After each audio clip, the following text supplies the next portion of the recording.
ബെന്നി മാത്യു നമുക്കൊപ്പം തുടരുന്നുണ്ട്. ബെന്നി മാത്യു, കൂടുതൽ ഉദ്യോഗസ്ഥരെ ഉപയോഗിച്ച് കഴിഞ്ഞ് പരിശീലനം നടത്തിയാൽ നിങ്ങളുടെ പ്രശ്നം അവസാനിച്ചു എന്നാണ് ഞാൻ മനസ്സിലാക്കുന്നത്. അങ്ങനെയാണോ?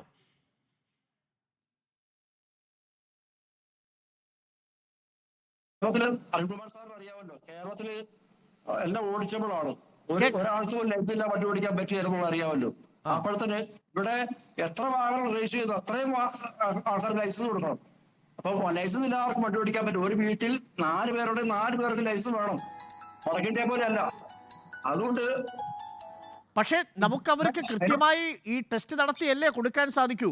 ഈ പറയുന്ന രീതിയിൽ ടെസ്റ്റ് 1ഉം ടെസ്റ്റ് 2ഉം റോഡ് ടെസ്റ്റും ഗ്രൗണ്ട് ടെസ്റ്റും നടത്തി കൊടുക്കുന്നതിന് കൂടുതൽ സമയമെടുക്കണം എന്ന സർക്കാർ നിലപാടിനെ നിങ്ങൾ സ്വാഗതം ചെയ്യുന്നില്ലേ? സ്വാഗതം ചെയ്യുന്നുണ്ട്.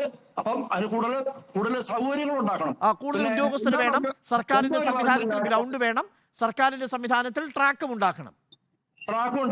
അപ്രായോഗികമായ സർക്കാരിന്റെ കാര്യങ്ങൾ ഒഴിവാക്കുകയും ചെയ്യണം. ഈ അപ്രായോഗികം എന്ന് പറയുന്നത് എന്താണ്? അപ്രായോഗികമായ കാര്യങ്ങള് ഈ സ്ലോട്ടിന്റെ കാര്യമുണ്ട്, ഇപ്പം ഈ ഓട്ടോമാറ്റിക് ഗിയറിന്റെ കാര്യമുണ്ട്, അതുപോലെ 15 വർഷത്തെ വണ്ടിയുടെ പഴക്കത്തിന് പ്രശ്നമുണ്ട്. അങ്ങനെ പല പ്രശ്നങ്ങളും അതിനകത്തുണ്ട്. അപ്രായോഗികമായ കാര്യമുണ്ട്.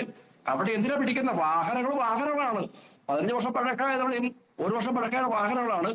പിന്നെ ഈ നിലവിൽ പുതിയ വാഹന കാര്യങ്ങളിലൂടെ പഠിപ്പിച്ചു കൊടുക്കണം എന്ത് വേണം പറയാം എന്നുള്ളതല്ലാതെ ഈ വാഹനം ഉപയോഗിക്കാൻ പാടില്ല. ഞാൻ നിലവിൽ KSRTC ഓടുന്നത് 60-70 വെച്ചോണ്ട് 22 വർഷമാണ് പഴക്കമുള്ള വണ്ടി ഓടുന്നത്. ശരിയാണ്. പൊതുഗതാഗത സംവിധാനത്തിലും ആ സുരക്ഷ ഗതാഗത വകുപ്പ് മന്ത്രി നിഷ്കർഷിക്കണം എന്നുള്ള നിങ്ങളുടെ വാദവും സ്വീകരിക്കാവുന്നതാണ്. പക്ഷേ എങ്കിലും ഈ ഡ്രൈവിംഗ് ടെസ്റ്റ് നടത്തുന്നതിന്റെ ടെസ്റ്റിംഗിന്റെ മാനദണ്ഡം ലഘൂകരിക്കണം എന്നൊരു വാദത്തെ നമുക്ക് പൊതുവായി അംഗീകരിക്കാൻ കഴിയില്ല.